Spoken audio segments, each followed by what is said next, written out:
এইটা মোটামুটি ঠিক আছে, বাট এটা আরেকটু চেঞ্জ করা দরকার, সাইজটা শুরু করতে হবে। এই ডিজাইনটা কিন্তু চেঞ্জ হয়ে গেছে, এটাকে ঠিক করতে হবে, এইটা ঠিক করতে হবে। এইটা ঠিক আছে, এগুলোও ঠিক আছে, তাহলে আমরা কি করতে হবে, এইগুলো কিন্তু ঠিক করতে হবে। ঠিক কীভাবে করবেন, ডেস্কটপের জন্য যেভাবে এডিট করতেছেন ট্যাবলেট আর ফোনের জন্য সেম ভাবে কাজ করবে, শুধু এখানে হচ্ছে সাইজগুলো কম বেশি করে দিতে হবে। বুঝতে পারছেন স্যার? এটা কি একবারে করা যাবে না? একবারই তো করবেন।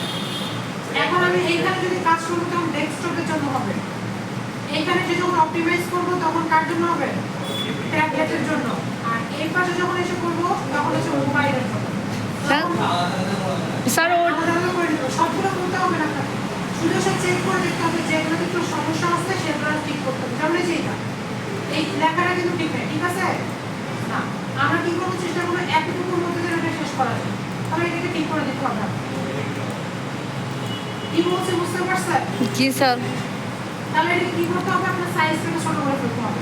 সাইজ আসেন স্যার বললাম যে এমন কোনো নির্দিষ্ট সাইজ নেই যেটা দিয়ে করলে আমি কম্পিউটার, মোবাইল, ট্যাব সবগুলোতেই সমানভাবে আসবে। নরমালি হচ্ছে আপনার 1280 পিক্সেল ইউজ করা হবে,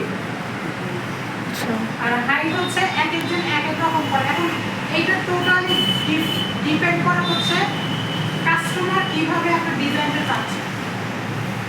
বুঝতে যদি পারছি। আমি কিছু ওয়েবসাইট ওপেন করি,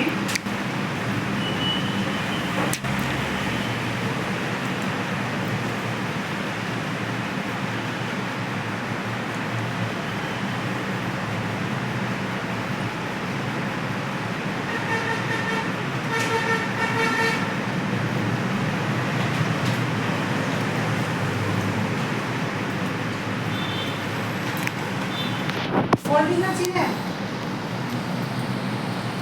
চিনেন না? কি বলে ফোল্ডিংটা? হ্যাঁ না স্যার।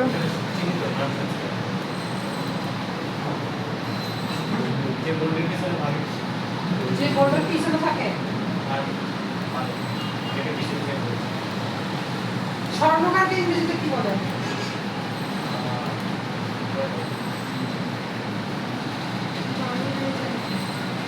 স্বর্ণকারকে ইংরেজিতে কি বলে?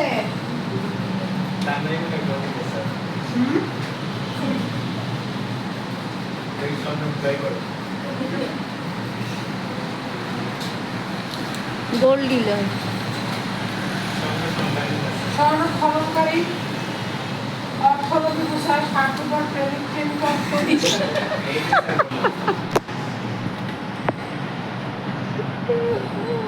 সোনা খননকারী বা হচ্ছে স্বর্ণ নিয়ে যে কাজ করে মূলত তাকে হচ্ছে কি বোঝায়, গোল্ড ডিগার বোঝায়। আর এটা হচ্ছে সাধারণ অর্থে বা বাগধারা অর্থে ইউজ করা হয়। এই দুটো অর্থলোভী আর এটা স্বার্থপর,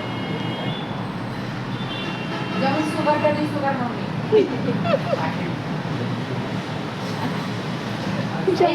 এই ওয়েবসাইটটা দেখেন,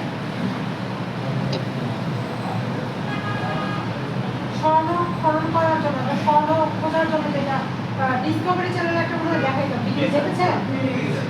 একটা মোটা মানুষের রিক আর মনে হয় যেন ছিল, পেয়ে গেছি,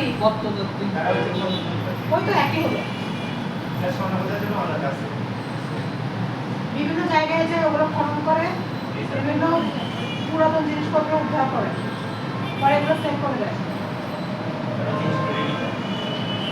এখন দেখেন, আমি যদি এটাকে রেসপন্সিভ মোডে দেখতে চাই,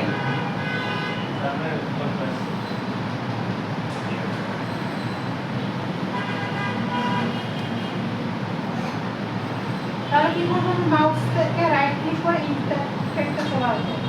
এইখানে দেখেন ডিভাইস আছে, সেটা কিসের জন্য, ডিভাইস, মোবাইল।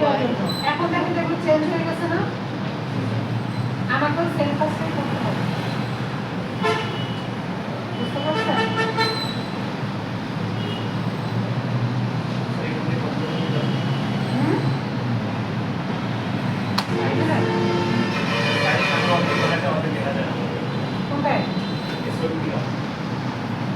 যখন মোবাইলে নিয়ে যাচ্ছে দেখা যাচ্ছে না, এটা ঠিক করতে হবে। স্যার এটা কিভাবে আসছে একটু দেখাই দেন। কোনটা? মানে মোবাইল, ও আচ্ছা হোমে তো আসছে। না না না, বুঝতে পারছি। এটা হ্যাঁ হ্যাঁ, এটা তো হোমের থেকে আছে, টিভি মোবাইল আছে। এইখানে তো আছে যে এইখানে আনবে, এই যে এইখান থেকে চেঞ্জ করে করবেন। এটা তো মোবাইলে সমস্যা করছে। মোবাইলের সমস্যা আছে, মোবাইলের এই ইন্টারফেস হবে না। জি স্যার। ইন্টারফেসের জন্য আমাকে এটা ডিজাইন করে করতে হবে।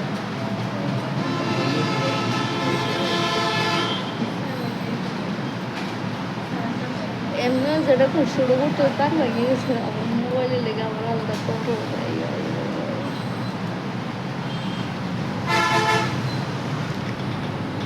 আচ্ছা স্যার, ফিগমার এটার মধ্যে তো অফারটা কি? কিসের মধ্যে? ফিগমা এইগুলো হচ্ছে ইউআই ইউএক্স এ ব্যবহার করা হয়। মানে জিনিসটা কি সেম? না, জিনিসটা সেম না।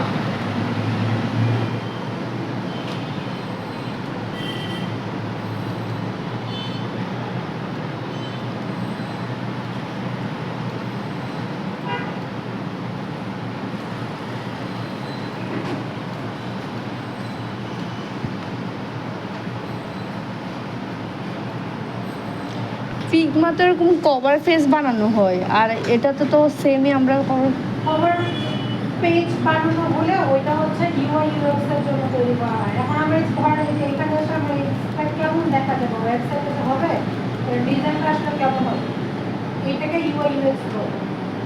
এখানে ডিজাইন করে, এখানে আমরা কি করতেছি, ওয়েবসাইট ডিজাইন, ওইখানে ওয়েবসাইট ডিজাইন করা হয়।